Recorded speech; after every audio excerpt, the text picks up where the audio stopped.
Trauma. Você já ouviu falar sobre isso, né? Mas você sabe o que realmente significa? Será que o fato de você ter tido muita dificuldade com a relação com seus pais na infância, ter perdido um ente querido ou terminado um relacionamento muito difícil recentemente, será que isso quer dizer que você é uma pessoa traumatizada? É sobre isso que eu vou falar daqui a pouco.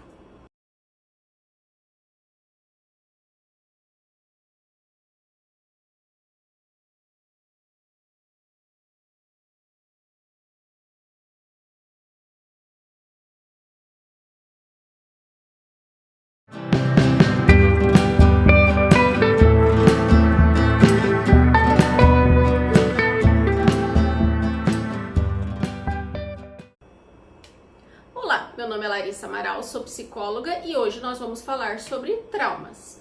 Hoje eu vou focar nos traumas psicológicos, porque nós também poderíamos pensar em traumas físicos como fraturas, como quebrar um osso, uma perna. Então, quando a gente pensa em trauma, a gente tem que separar esse nome popular, que quer dizer tudo, do transtorno de estresse pós-traumático, seja o agudo e o crônico, que já são termos técnicos.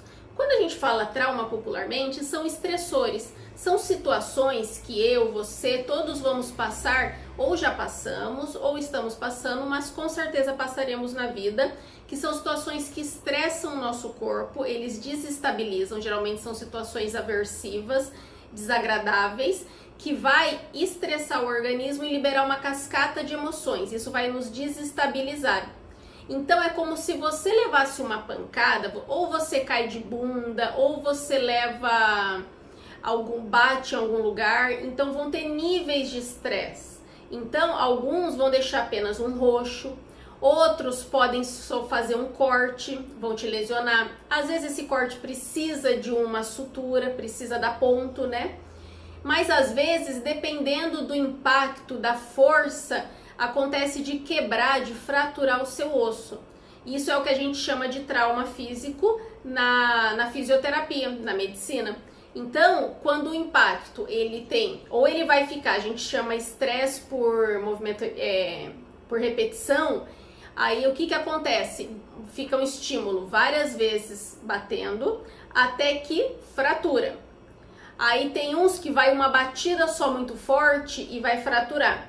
Quando a gente pensa na parte psicológica também, uma situação de uma emoção muito intensa, por exemplo, quando se acontece de você perder um parente, um ente, um filho, um marido de uma maneira muito abrupta, do nada, de uma maneira muito violenta, isso é uma coisa muito forte que pode desencadear um transtorno de estresse pós-traumático. Pode. Ou se você tem uma violência, ou se sofre uma violência, um abuso, ou se você, por exemplo, acontece uma situação de sequestro ou de roubo, isso é uma coisa muito intensa e ela vai te desenvolver um transtorno de estresse pós-traumático agudo dentro de um mês, que é quando você sofre aquele impacto e fratura o seu osso, você vai gerar ali um processo inflamatório, vai gerar toda uma reparação do seu organismo que você vai ter que tomar uns cuidados até que você consiga se recuperar.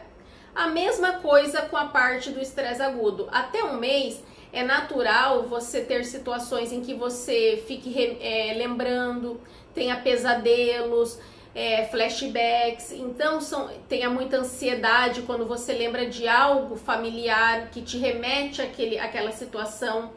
Então, dentro de um mês é natural. Algumas pessoas, por várias questões, porque não é só você ter uma situação uma situação muito aversiva, muito violenta, que vai te desencadear um trauma.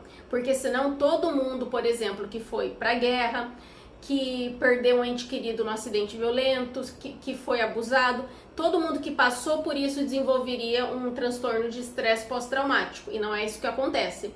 Dentro de um mês, então, é natural ter essas alterações. Quando passa, você continua com esses sintomas depois de um mês, aí é classificado pela psicologia, pela psiquiatria, como transtorno de estresse pós-traumático. Então, algumas situações, alguns sintomas são característicos, como, por exemplo, você acordar no meio da noite, ter pesadelos, ansiedade, flashbacks de pensamentos que ficam voltando. Às vezes lembrar da situação te faz voltar toda aquela sensação de como se você estivesse vivenciando. Por exemplo, se você foi sequestrado, às vezes lembrar de alguma coisa, ou de um cheiro, ou do local, algum som, te faz voltar para aquele momento como se você estivesse lá. Alguns pensamentos intrusivos que ficam passando ao longo do dia, né, que ficam tentando manter, martelando na sua cabeça. Essas são situações do transtorno de estresse pós-traumático. Então, quando a gente fala de um trauma, é como se nós estivéssemos lesionando partes mais superficiais, né? Porque todo mundo já teve um roxo, já teve um arranhão, um machucado, que é quando você muitas vezes, às vezes, termina com o namorado, ele termina com você do nada, ou você tem situações, às vezes, uma morte de um familiar, às vezes que já é esperado, muitas vezes porque já tem idade, ou porque estava com uma doença.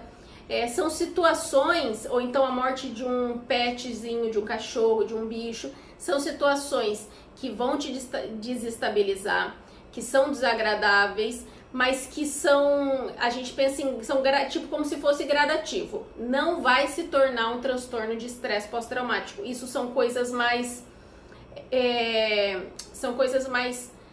fortes, que seriam como se a gente falasse, não tem como você falar que você machucou a pele, você teve uma fratura. Não, fratura é quando foi um impacto muito forte, muito profundo, que machucou a camada mais profunda, que é o osso.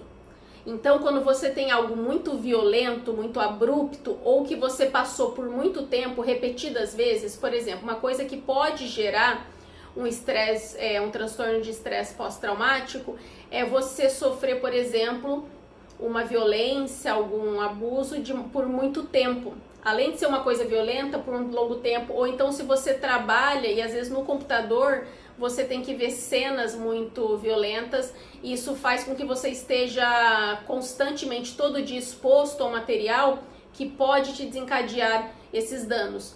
Aí é necessário ajuda. Os traumas por si, eles muitas vezes a gente consegue resolver sozinhos. Muitas vezes precisa de um apoio psicológico, de tratamento, mas a maioria das pessoas conseguem resolver por ser um nível de estresse, de agressão para o nosso corpo um pouco mais leve, digamos assim.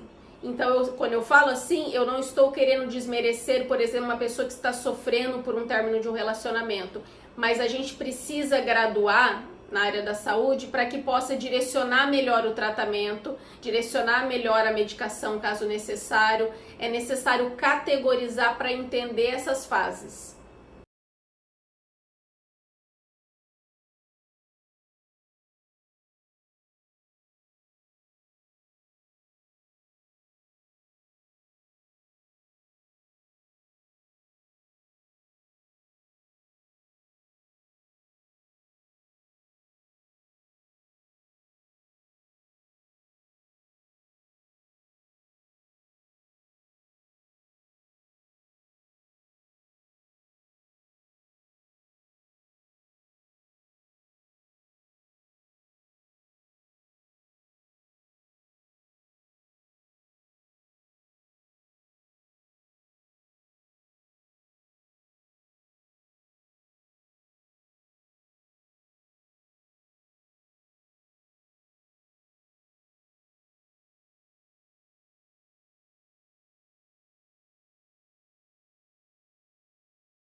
Por esse vídeo é só.